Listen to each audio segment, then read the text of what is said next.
வேதத்தில் ஒரு வார்த்தை இவ்விதமாக எழுதப்பட்டிருக்கிறது.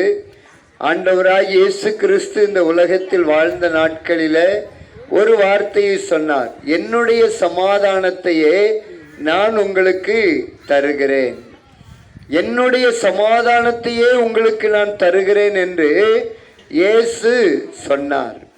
இந்த வார்த்தைகளை கேட்டுக்கொண்டிருக்கிற நீங்கள் ஒருவேளை சமாதானம் இல்லாமல், சந்தோஷம் இல்லாமல், நிம்மதி இல்லாமல் நீங்கள் வாழ்ந்து கொண்டிருப்பீர்கள் என்றால், இந்த சாயங்கால வேளையில இயேசு உங்களை பார்த்து சொல்லுகிற வார்த்தை, என்னுடைய சமாதானத்தை நான் உங்களுக்கு தருகிறேன். ஒருவேளை நீங்க கேட்கலாம், ஏசப்பா எப்படி எங்களுக்கு சமாதானத்தை தருவார் என்பதாக. வேதத்தில் எழுதப்பட்டிருக்கிறது, என் நாமத்தினாலே எதை கேட்டாலும் நான் தருவேன் என்று இயேசு சொல்லியிருக்கிறார். ஆகையினால சமாதானம் இல்லாதபடிக்கு வாழ்ந்து கொண்டிருக்கிற, சந்தோஷம் இல்லாதபடிக்கு வாழ்ந்து கொண்டிருக்கிற நீங்கள் செய்ய வேண்டிய காரியம் என்னவென்றால், இயேசுவே என்று அவருடைய பெயரை சொல்லி நீங்க கூப்பிட்டால் போதும். இயேசுவே எனக்கு சமாதானத்தை தாரும், இயேசுவே எனக்கு நிம்மதியை தாரும், இயேசுவே எனக்கு சுகத்தை தாரும், இயேசுவே என் குடும்பத்தை ஆசீர்வதியும், இயேசுவே என் பிள்ளைகளை ஆசீர்வதியும் என்று இயேசு இயேசு என்கிற அந்த பெயரை நீங்கள் சொன்னாலே போதும், உங்களுக்கு இயேசு சமாதானத்தை தருவார். இந்த சமாதானம் எப்படி இயேசுவிடத்துல வந்தது என்றால், இயேசுவால் எப்படி சமாதானத்தை கொடுக்க முடியும் என்றால், வேதம் சொல்லுகிறது, சிலுவையில ரத்தம் சிந்தி சமாதானத்தை இயேசு சம்பாதித்து வைத்திருக்கிறார். இந்த பூமியில் இருக்கிற எல்லா மனிதர்களும் சமாதானமாக, சந்தோஷமாக, நிம்மதியாக வாழ வேண்டும் என்பதற்காக இயேசு சிலுவையில ரத்தம் சிந்திருக்கிறார். ஒரு குற்றமும் செய்யாத இயேசு, இந்த வானத்தை பூமியை எல்லாத்தையும் உண்டாக்கின இயேசு கடைசியில நமக்கு சமாதானத்தை தருவதற்காக சிலுவையில கைகளிலும் கால்களிலும் ஆணி அடிக்கப்பட்டவராக அவர் தொங்கினார்.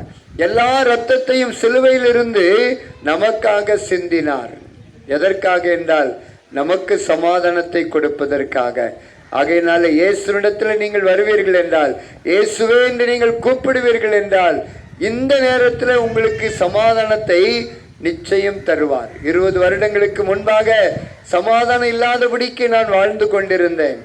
ஒரு நாள்ல எப்படி நாங்க இப்போ இந்த துண்டு பிரதியை உங்க கையில கொடுத்தோம், அதே போல என்கிட்ட வந்து துண்டு பிரதியை கொடுத்து, ஐயா நீங்க இயேசுவை நோக்கி கூப்பிடுங்க, இயேசு உங்களுக்கு சுகம் தருவார், சமாதானம் தருவார் என்று சொல்லிட்டு போயிட்டாங்க.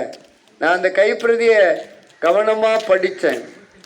கைப்பிரதியை படிச்சு இயேசுவை நோக்கி கூப்பிட்டேன்.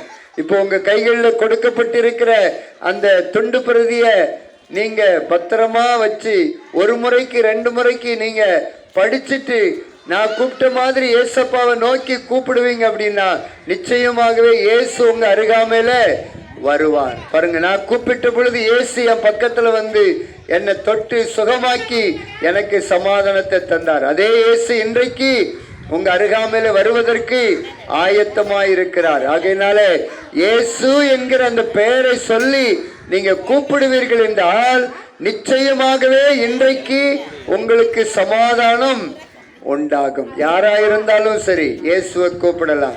அவங்க தான் இயேசுவை கூப்பிடணும், இவங்க தான் இயேசுவை கூப்பிடணும் அப்படிங்கிற பாகுபாடு கிடையாது. இயேசுவை யார் வேண்டுமானாலும் கூப்பிடலாம். முழு உலகத்தின் கடவுள் ஆண்டவராகிய இயேசு கிறிஸ்து. ஆகையினால நீங்க இருக்கிற இடத்திலிருந்து இயேசுவை கூப்பிடுங்க. இப்பொழுதே உங்களுக்கு நீங்க விரும்புகிற சமாதானம், சந்தோஷம், நிம்மதி எல்லாமே உண்டாகும். இப்போ உங்களுக்காக நான் ஒரு சின்ன பிரார்த்தனை பண்ண போகிறேன். இருக்கிற இடத்திலிருந்து உங்க மனசுல ஏசப்பாவை நினைச்சு ஏசப்பான்னு நீங்க கூப்பிட்டு பாருங்க.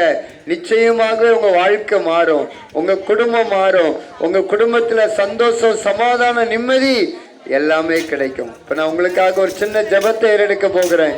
ஆங்காங்க இருக்கிறவங்க என்னோடு கூட இணைந்து நீங்க இயேசுவேன்னு உங்க மனசுல நினைப்பீங்க அப்படின்னா, நிச்சயமாகவே இயேசு உங்களுக்கு சமாதானம் தருவார். பரலோக பிதாவே, இந்த நாளுக்காக நன்றி. இந்த கிராமத்தில் இருக்கிற எல்லா மக்களுக்காக ஜெபிக்கிறப்பா. எல்லா மக்களுக்கும் சமாதானத்தையும், சந்தோஷத்தையும், நிம்மதியை கொடுத்து ஆசீர்வதிங்க. இந்த வார்த்தைகளை கேட்கிற ஒவ்வொருவருக்கும் சமாதானத்தை ஏசப்பா நீங்க கட்டளையிட வேண்டும் என்று உங்களுடைய கரத்தில் ஒப்பு கொடுத்து ஜெபிக்கிறப்பா. அங்க வந்திருக்கிற ஒவ்வொரு சகோதர சகோதரிகள், வாலிபர்கள், பெரியவர்கள் ஒவ்வொருவரையும் ஆசீர்வதி. ஒவ்வொருவருக்கும் நீர் விரும்புகிற சந்தோஷத்தை சமாதானத்தை கொடுத்து ஆசீர்வதி. இந்த கிராமத்தில் இருக்கிற எல்லா மக்களையும் ஆசீர்வதி. இயேசுவின் நாமத்தில் ஜெபிக்கிறோம் நல்ல பிதாவே, ஆமென், ஆமென். வருவாய் தருணம் இதுவே, அழைக்கிறாரே வல்ல ஆண்டவர் இயேசு வண்டை.